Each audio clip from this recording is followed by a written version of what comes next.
একজন মুক্তিযোদ্ধাও কি ছিল যে কিনা স্বাধীনতা পরবর্তী মুজিবকে সমর্থন দিয়েছিলেন? মুক্তিযুদ্ধের বীর সৈনিক sector commander major M A Jalil. আপনারা জানবেন শেখ মুজিব এবং আওয়ামী লীগ মুক্তিযুদ্ধে কোনো ভূমিকা না রেখেই কিভাবে যুদ্ধ শেষ হবার পর ক্ষমতা কুক্ষিগত করেছিলেন। মুক্তিযুদ্ধের আগে মানুষকে গাল ভরা গল্প শুনিয়ে ধোঁকা দেয়া শেখ মুজিবের চেহারা দেশ স্বাধীনের পর রাতারাতি বদলে গিয়েছিল। স্বাধীন বাংলাদেশে পা রাখার পর এমন একটি উদাহরণও পাওয়া যাবে না যা দেখে শেখ মুজিবের প্রশংসা করা যায়। ক্ষমতা পেয়ে মুজিব পাকিস্তানি শাসকদের চেয়ে হিংস্র হয়ে উঠেছিলেন, যে কারণে যারা মুক্তিযুদ্ধ করে দেশ স্বাধীন করেছিলেন তারাও মুজিবের সরাসরি প্রতিপক্ষ হিসেবে দাঁড়িয়ে গিয়েছিলেন। শেখ মুজিবের পুরো পরিবারকে হত্যার পর যিনি বাংলাদেশ বেতারে গিয়ে ঘোষণা দিয়েছিলেন, সেই মেজর ডালিমও একজন বীর উত্তম খেতাবপ্রাপ্ত দেশপ্রেমিক সাহসী মুক্তিযোদ্ধা। জাতি আজীবন মেজর ডালিমকে শ্রদ্ধা ভরে স্মরণ করবে। হাতে গোনা কিছু মানুষের কাছে একথা শুনতে হয়তো খুব খারাপ লাগবে, কিন্তু এমন একজন মুক্তিযোদ্ধাও কি ছিল যে কিনা স্বাধীনতা পরবর্তী মুজিবকে সমর্থন দিয়েছিলেন? একজনও না। সকলে স্তম্ভিত হয়ে গিয়েছিলেন মুজিব আর তার পরিবারের লুটপাট আর দুঃশাসনে। সকলে অনুশোচনা করেছেন, কি পেলাম জীবন বাজি রেখে যুদ্ধ করে।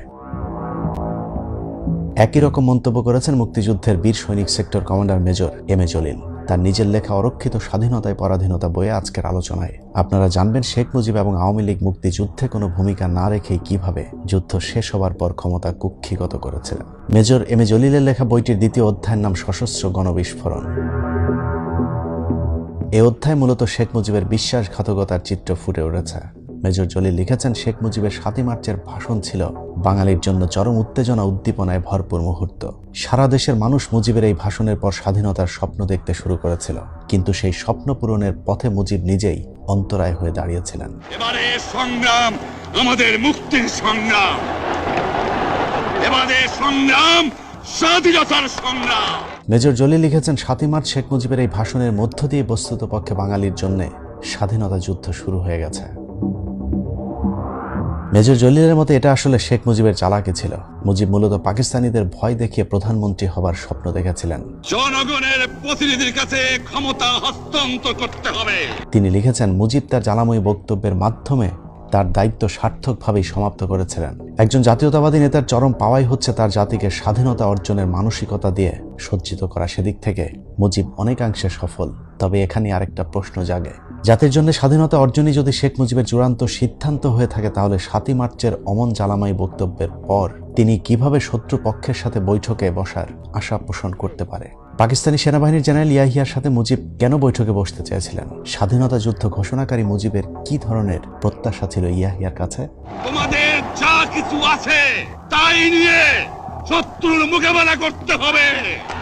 যার যা কিছু আছে তা নিয়ে পাকিস্তানি বাহিনীর উপর ঝাঁপিয়ে পড়ার নির্দেশ প্রদানের পর কোন ভরসায় জেনারেল ইয়াহিয়ার সাথে আপোষ রফার আলোচনার টেবিলে বসার প্রস্তুতি নিচ্ছিলেন মুজিব? তাহলে কি শেখ মুজিব স্বাধীনতা চাননি? তিনি কি পাকিস্তানিদের সাথে আলোচনার মাধ্যমে ক্ষমতার মসনদে বসতে চেয়েছিলেন? আমি প্রধানমন্ত্রিত্ব চাই না, আমরা দেশের মানুষের অধিকার চাই।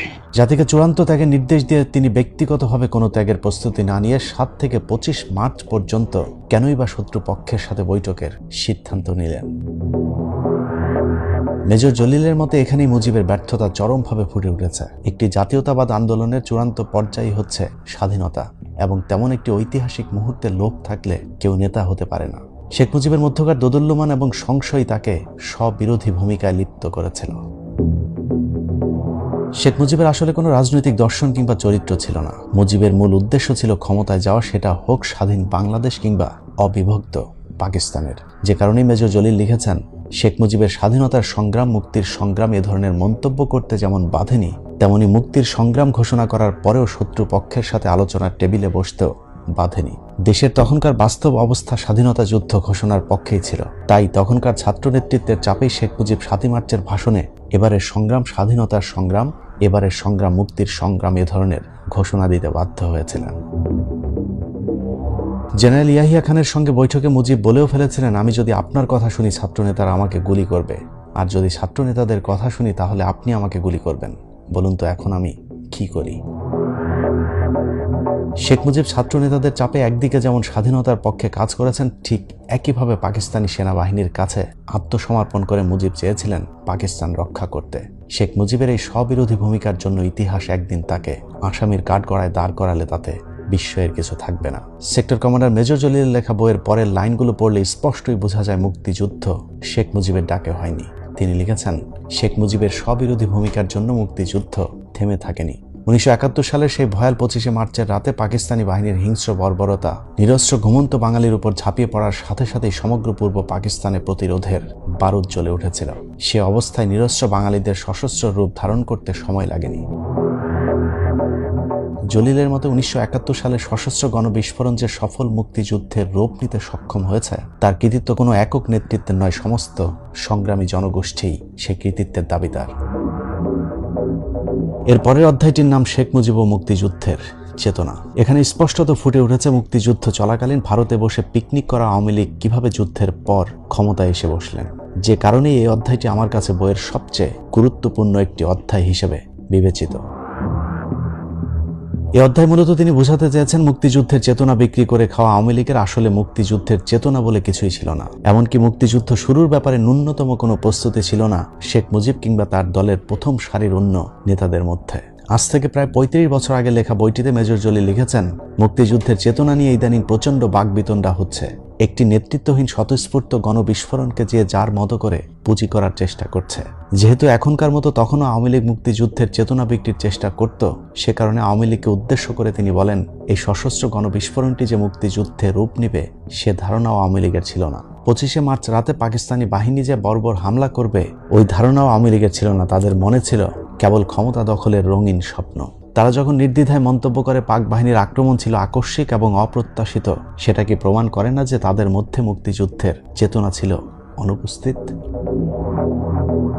আওয়ামী লীগের উচ্চস্থানীয় নেতৃত্বের মন্তব্য পর্যালোচনা করলেই সে বিষয়টি পরিষ্কার হয়ে যাবে। মুক্তিযুদ্ধ চলাকালীন এবং যুদ্ধের পর আওয়ামী লীগের অনেক নেতার সাথে আমার কথা হয়েছে জানিয়ে মেজর জলিল উল্লেখ করেছেন, মুক্তিযুদ্ধের চেতনা কি এই সংজ্ঞাটাই আসলে আওয়ামী লীগ জানত না। তাদেরকে মুক্তিযুদ্ধের বিরোধী এবং মুজিবের অন্ধ ভক্ত উল্লেখ করে লিখেছেন, স্বাধীনতার 17 বছর পর হলেও আমাদের ভবিষ্যৎ প্রজন্মের জন্য হলেও মুক্তিযুদ্ধের সঠিক চেতনা ও চিত্র রেখে যাওয়া উচিত। অন্যথায় বাঙালির শ্রেষ্ঠ কীর্তি 71-এর মুক্তিযুদ্ধ বিভিন্ন কালি কলমার তুলির আঁচড়ে বিকৃত রূপ ধারণ করতে করতে এক সময় ইতিহাসের পাতা থেকেই বিলীন হয়ে যাবে। একজন নির্যাতিত সেক্টর কমান্ডারে লিখে যাওয়া 35 বছর আগের এই উক্তিটি কতটা ভয়ঙ্কর সত্য তা আমরা আজকের এই 2023 সালে হারে হারে টের পাচ্ছি। এখনকার শিক্ষার্থীদের পাঠ্যপুস্তকের সাথে মেজর জলিলের লেখায় বইয়ের ইতিহাস এক বিন্দু মিল নেই। শেখ মুজিব আর আওয়ামী লীগময় বর্তমান ইতিহাস কতটা বানোয়ার তা মেজর জলিলের লেখা পরের লাইনগুলো পড়লেই বোঝা যাবে। মুক্তিযুদ্ধের একজন সেক্টর কমান্ডার হিসাবে আমি কেবল প্রয়াস চালাচ্ছি প্রকৃত সত্য জানতে এবং বুঝতে। আমার জানা এবং বুঝার মাঝে ভুল ত্রুটি থাকতে পারে, কিন্তু তা হবে আমার অজ্ঞতার কারণে, অসততার কারণে নয়। একজন সেক্টর কমান্ডার হিসাবে আমি যুদ্ধের ময়দানে যা দেখেছি তা আমি আবেগ বিবর্জিতভাবে তুলে ধরতে চাই।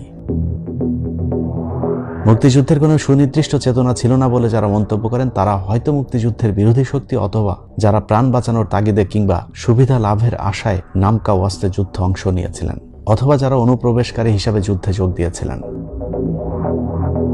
মুক্তিযুদ্ধের চেতনার সুনির্দিষ্ট কোনো রূপ ছিল না তা নয়, তবে সে চেতনা সীমাবদ্ধ ছিল তৎকালীন ছাত্র সমাজের সর্বাধিক ক্ষুদ্র একটি অংশের মাঝে। এই অংশটির চিন্তা চেতনায় সশস্ত্র সংগ্রামের মাধ্যমে পূর্ব পাকিস্তানি চক্র থেকে মুক্ত করে এই অঞ্চলকে স্বাধীন সার্বভৌম রাষ্ট্র হিসাবে গড়ে তোলার স্বপ্ন ছিল। এর বাইরে সমাজতান্ত্রিক রাষ্ট্র হিসাবে গড়ে তুলতে যারা যুদ্ধে অংশ নিয়েছিলেন তাদের মধ্যে গতানুগতিক দেশপ্রেম থাকলেও উপরোক্ত চেতনা ছিল না। এছাড়া দেশপ্রেমিক সেনাবাহিনী, পুলিশ, ইপিআর, আনসার এদের ক্ষেত্রেও একই কথা প্রযোজ্য। এদের মধ্যে অনেকে যুদ্ধে অংশগ্রহণ করেছিলেন প্রাণ বাঁচানোর তাগিদে। কেউ কেউ সুবিধা অর্জনের লোভ লালসায়, কেউ করেছে পদ যশ অর্জনের সুবিধা হিসেবে। এ সকল ক্ষেত্রে দেশপ্রেম, নিষ্ঠা ও সততার তীব্র তারতম্য ছিল। কারণ মুক্তিযুদ্ধে অংশগ্রহণ করেও যারা যুদ্ধ চলাকালীন এবং যুদ্ধ পরবর্তী সময়ে চুরি, ডাকাতি, ধর্ষণ, লুটপাট করেছে তাদের কাছে মুক্তিযুদ্ধের চেতনা যে অনুপস্থিত ছিল তার কোনো সন্দেহ নেই। তবে তাদের মাঝে মুজিব প্রেম ছিল, মুক্তিযুদ্ধের আদর্শ কিংবা চেতনাবোধ ছিল না। মুজিবের প্রতি অন্ধ আবেগের কারণেই তারা পরবর্তীতে বাড়াবাড়ি করেছে, যা এখনো করছে। মুক্তিযুদ্ধ চলাকালীন মুক্তিযুদ্ধের সেই সুনির্দিষ্ট চেতনার ধারাবাহিক বিকাশ ঘটানো সম্ভব হয়নি বলেই অধিকাংশ মুক্তিযোদ্ধাই জানত না কোন উদ্দেশ্যে তারা পাকিস্তানি বাহিনীর বিরুদ্ধে রক্তক্ষয়ী যুদ্ধে অবতীর্ণ হয়েছিল। তারা কেবল জানত পাকিস্তানি বাহিনী সহ সকল অবাঙালিদের পূর্ব পাকিস্তান থেকে তাড়াতে হবে, কিন্তু জানত না কেবল অস্থানীয় শাসক গোষ্ঠীকে বিতাড়িত করলেই দেশ স্বাধীন হয় না। অস্থানীয় শোষকের জায়গাটি যে স্থানীয় শোষক ও সম্পদ লোভীদের দ্বারা দ্রুত পূরণ হয়ে যেতে পারে, এই চিন্তাটি সাধারণ মুক্তিযোদ্ধাদের চিন্তার বাইরে ছিল। যে কারণে স্বাধীনতার পর তারা প্রত্যক্ষ করল আওয়ামী লীগ ও তার অঙ্গ সংগঠনগুলোর মধ্যে ক্ষমতা ও সম্পদ ভাগাভাগি এবং লুটপাটের দৃশ্য এবং মহড়া। তারা যখন প্রত্যক্ষ করল স্বাধীনতা কেবল শাসক আওয়ামী লীগের জন্যই ভোগ এনেছে, তাদের জন্য নয়, তখন তারা তাড়াতাড়ি আওয়ামী লীগ থেকে মুখ ফিরিয়ে নিয়েছে। এদেশের হিন্দু সম্প্রদায় যারা আওয়ামী লীগের ঘোর সমর্থক ছিল, তারা দেশে প্রত্যাবর্তন করে যখন দেখল আওয়ামী লীগ তাদের ভিটে ভূমি শত্রু সম্পত্তির নামে দখল করে নিচ্ছে, তখন আওয়ামী লীগ সম্পর্কে তাদের মোহভঙ্গ হলো। বেকার ছাত্র যুবক যখন দেখল স্বাধীনতা তাদের যোগ্য স্থান কিংবা কর্মসংস্থান করতে ব্যর্থ হয়েছে, শিক্ষক যখন দেখল স্বাধীনতা তার মান মর্যাদা রক্ষা করতে ব্যর্থ হচ্ছে, বুদ্ধিজীবীরা যখন দেখল সমাজে তাদের মূল্য নেই, এবং সেনাবাহিনী যখন দেখল স্বাধীনতা তাদের গৌরব অক্ষুণ্ণ রাখতে সক্ষম হচ্ছে না, তখন কেবল তারা নিজ মানসিকতা দিয়ে মুক্তিযুদ্ধের ব্যাখ্যা প্রদান করা শুরু করলো। এ দোষ বা ব্যর্থতা তাদের নয়, তার জন্য দায়ী সমাজের সেই সচেতন অংশ যারা যুদ্ধের সময় ব্যাপক জনগোষ্ঠী এবং মুক্তিযুদ্ধে অংশগ্রহণকারীদের কাছে মুক্তিযুদ্ধের ওই চেতনা উপস্থাপন করতে অপারগ হয়েছিল। মুক্তিযুদ্ধের জনক হিসাবে পরিচিত মরহুম জনাব শেখ মুজিব মুক্তিযুদ্ধের চেতনা সম্পর্কে অবগত থাকলেও তিনি পরিপূর্ণভাবে বিশ্বাসী ছিলেন না বলেই ক্ষমতা লাভের পর তার মধ্যে পরিলক্ষিত হয়েছে মারাত্মক দ্বন্দ্ব এবং অস্থিরতা, যার ফলে তিনি কখনো রাষ্ট্রপতি আবার কখনো দায়িত্ব নিয়েছেন প্রধানমন্ত্রী। আওয়ামী লীগের শীর্ষস্থানীয় নেতৃত্বের মধ্যেও তদ্রূপ পরিলক্ষিত হয়েছে দোদুল্যমান এবং সীমাহীন ক্ষমতার সম্পদ লোভের মোহ। তারা সকলেই কেবল ক্ষমতার শখ মিটিয়েছে, কারণ মুক্তিযুদ্ধ তাদের কাছে ছিল কেবল ক্ষমতা লাভের হাতিয়ার মাত্র, চেতনার উৎস নয়। এভাবে শেখ মুজিব এবং আওয়ামী লীগ সম্পর্কে নানা বর্ণনা করে গেছেন একজন সেক্টর কমান্ডার। এবার বিশ্বাস করা না করা একান্তই যার যার ব্যক্তিগত ব্যাপার। তবে আমি ব্যক্তিগতভাবে পাকিস্তানে বসে ডক্টর কামালের শ্বশুর বাড়িতে হানিমুন করা শেখ মুজিব আর নিয়মিত ভারতের বিভিন্ন নিষিদ্ধ পল্লীতে যাওয়া আওয়ামী লীগ নেতাদের বিদেশে বসে মুক্তিযুদ্ধ করার চেয়ে রণাঙ্গনে যুদ্ধ করা মেজর জলিলের কথার প্রতি বেশি আস্থা রাখছি। আর ইতিহাস বিকৃতকারী আওয়ামী লীগ আগেও মুক্তিযুদ্ধের নামে ধান্দাবাজি করেছে, এখনো করছে। এটাই আসলে আওয়ামী লীগ। আল্লাহ হাফেজ।